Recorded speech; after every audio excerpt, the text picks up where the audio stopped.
Hey, what's up everybody, Commander Radix here bringing you another video, and would you look at that? It looks like we're doing another episode of the Symbolism of Transformers, baby! When was the last episode released? January. Okay, so it's been about half a year since the last episode. I think in my first episode I mentioned that I wanted this series to be like completed beforehand and then released, and it's obvious that I didn't do that. And plus, one of the issues with the Symbolism of Transformers is this video which I am recording and sending to you right now. This is the second time I've recorded this video. The first time was great. It was perfect, it went well. And then, after the recording session, I found out that my mic was not connected. So after contemplating suicide... So if any of you have, like, recorded a really solid video for, like, an hour, and then only find out after you finish that it wasn't recording the audio, you feel kind of demotivated. And boy, was I demotivated. But we are back. Commander Radix is uploading regularly. So hopefully I have it in me to redo this episode of Symbolism of Transformers. I know my camera keeps blurring out on us. I don't know why. Why am I getting blurry? My notes for this video are also something I wrote half a year ago and are very scatterbrained. Let's see if I can even interpret my own notes here. Today, ladies and gentlemen, I want to talk a little bit about the symbolism of the spark. Sparks, sometimes they're called the laser core, are the core, the true form, really, of the Cybertronians. Why am I blurry? You can make an argument that the Cybertronians aren't really robots, and actually we'll get a little bit more detail into that in the next episode of the Symbolism of Transformers. But you can argue that they're not really robots because in reality they're sparks. They're luminous beings piloting mechanical bodies, and in that sense they're almost more organic than we tend to expect from Cybertronians. What is the spark? Ultimately, the spark is a fragment of the spark of Primus, who is an astral god, right? The spark is like an immaterial, metaphysical object that has become physical in the material world. It's a fascinating concept. In that way, you can say that the Cybertronians are almost incarnational from a certain point of view. Sparks, as a fragment of Primus's own essence, when they become physical, are often in the form of rarefied energon. And it is through the pulsating of the spark that the Cybertronian is able to move. Now, ladies and gentlemen, I want to ask you, what makes you, you? Oh boy, this episode we're coming after materiality. Do you exist? What makes you, you? Now, some of you edgy atheist material boys out there are going to say, well, I am a collection of cells, I am a collection of atoms put together, and the chemicals in my brain give me a sense of individuality, as it gives me an identity that covers a whole. Hold the phone. If you are just a clump of cells, if you are just a collection of atoms, do I have bad news for you, Holmes? Roughly every 7 years, all the cells in your body are different than the 7 years before. What I mean by that is cells live and die and are replaced, and it takes about a 7-year cycle before all the cells in your body you have now are going to not be there. Don't misunderstand that as like every 7 years you just sort of like despawn and respawn. But the point is, what makes you, you cannot be your materiality because your materiality leaves. Your materiality is temporary, while the sense of you remains. And it's not even just a subjective, like, oh, I'm Commander Radix and I still exist. This channel has been going for about 7 years now. I guess all the cells in my video where I start uploading are gone. Wow. Having an existential crisis, having an eggs and stencil crisis here on the Commander Radix channel. But I'm still identifiable as Commander Radix. People still see me as Commander Radix, and I still see myself as Commander Radix. I don't see myself as a new life form. Now maybe you can say, oh, well, I've changed since the past 7 years, but you don't... I guarantee you that you do not think that you've changed in a metaphysical sense. Maybe you've changed in your personality, in your values, sure, but in a metaphysical sense, you are still you. The law still applies to you, right? If I kill a man 7 years ago, that doesn't mean I'm innocent, which is why I'm on the run. Let's take, for example, the concept of the issue of the ship of Theseus, right? The idea that Theseus, ancient Greece, went on an adventure in a ship, and then piecemeal, as the journey goes on, the ship keeps losing pieces, right? And they have to be replaced. And by the time the journey ends, the ship of Theseus is made of completely different parts than the ship that sent out. But it's still being the ship of Theseus. Being.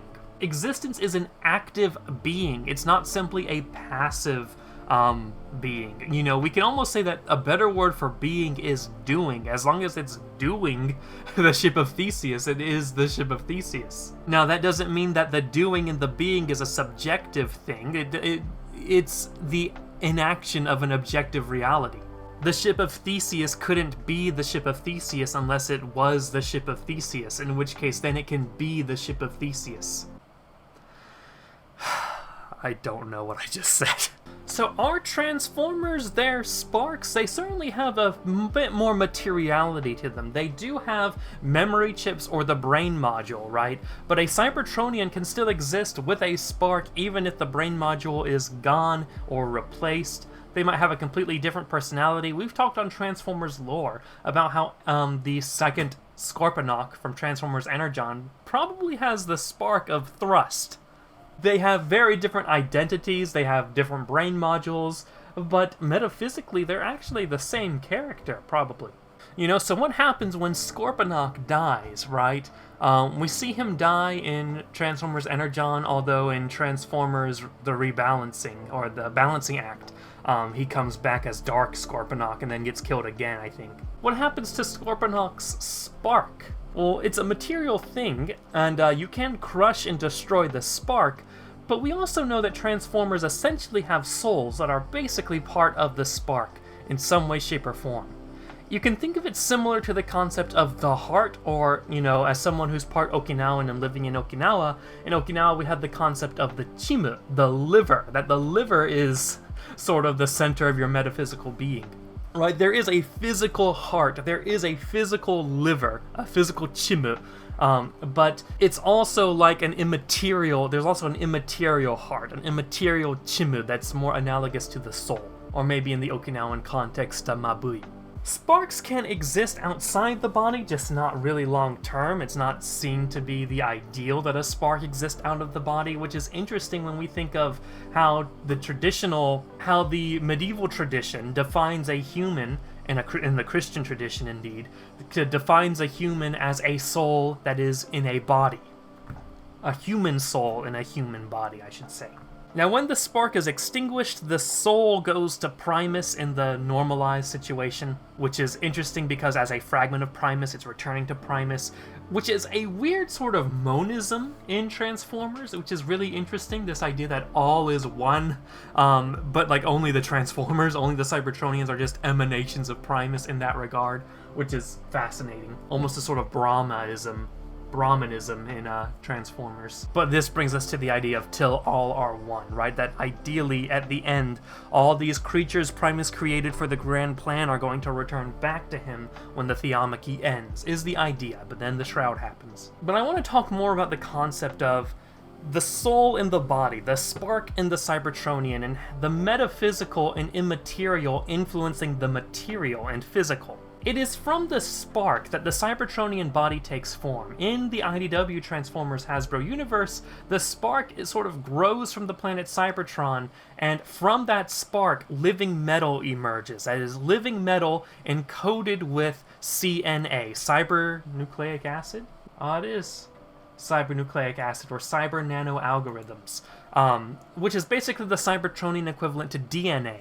And through the genetic coding, a Cybertronian's body is able to take the shape that it has. And this CNA is ultimately coming from around the spark, from the spark itself. Which is fascinating because there's this idea we have in Transformers that there is the Cybertronian body and there is the spark inside, and the spark is piloting the Cybertronian body, like we kind of talked about at the beginning of this video. That is a very almost dualist approach to the Transformer way of being.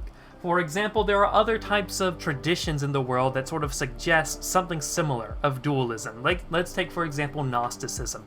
The idea that you have a soul, and then you have the flesh body, but it's ultimately the soul that is divine, the soul that has divine origins, and the flesh body, in some ways, depending on the tradition, is seen as like a prison. You know, like almost like the result of the fall of man is materiality itself.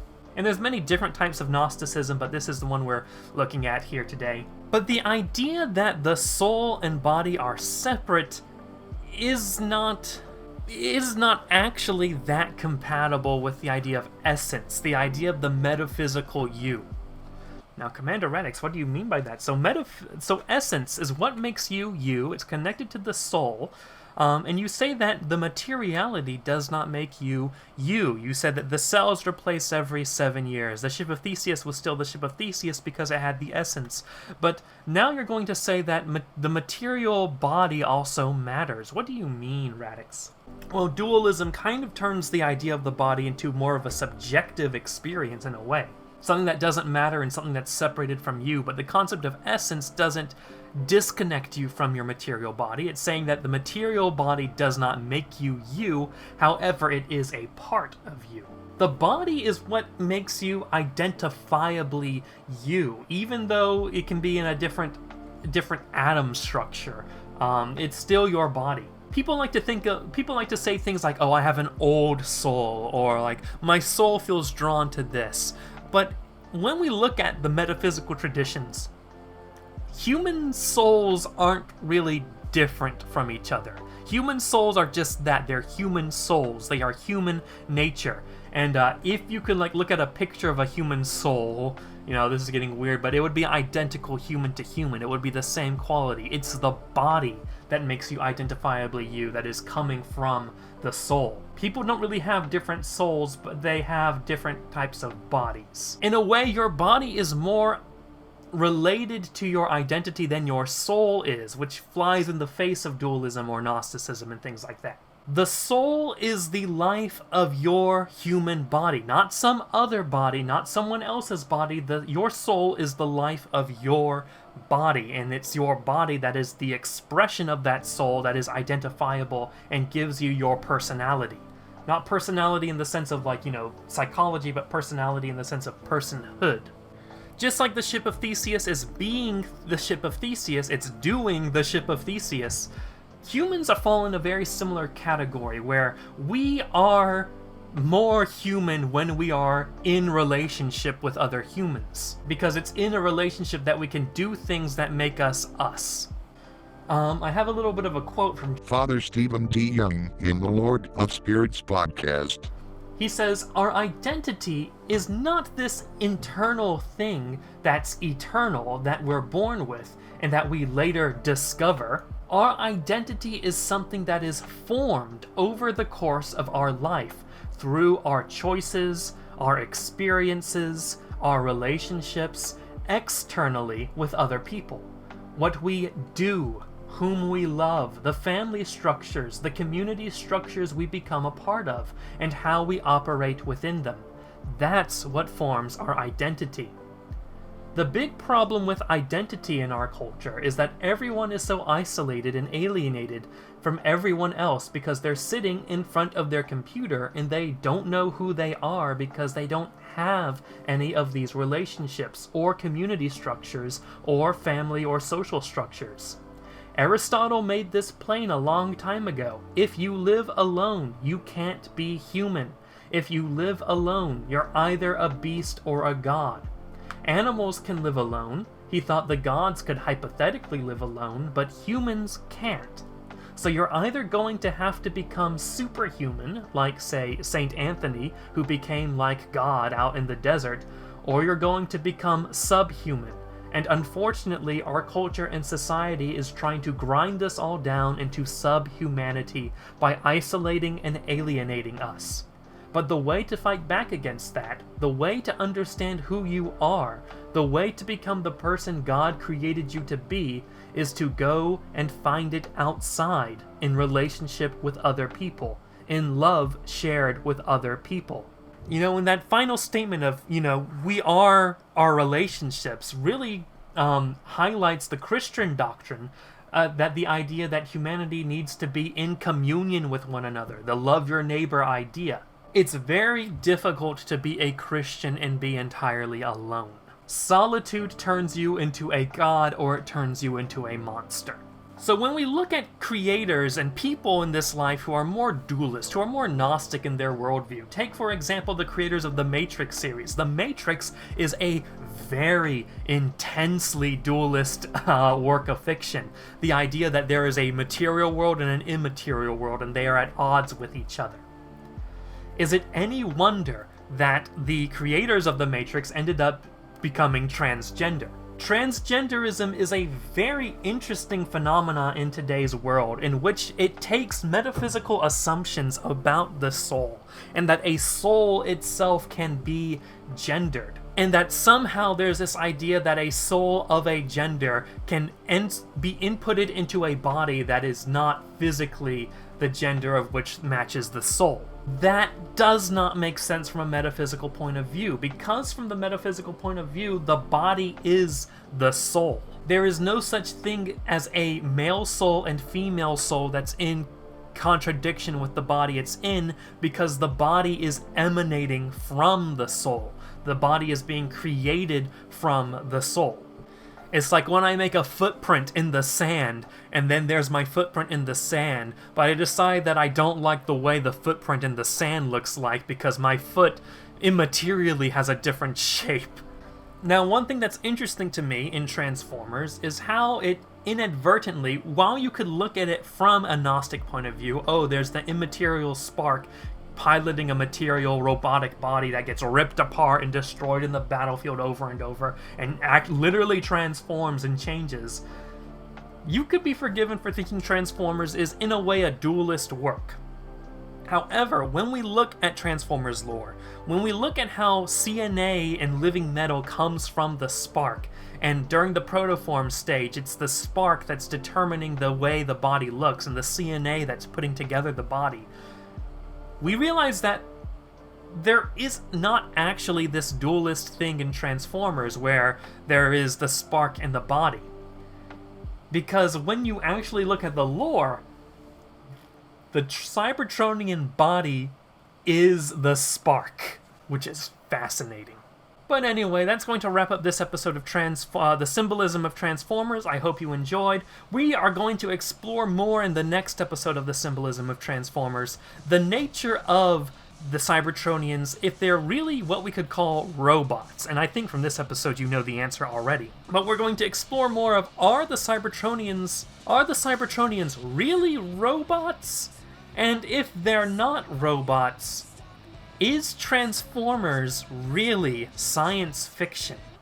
So next episode we'll look a lot at a lot of fictional developments. I'm actually going to have one of my friends here on the channel who is very well versed in literature and fiction, and he's going to be able to talk to us more about the relationship between sci-fi and what Transformers might actually be, which is fantasy.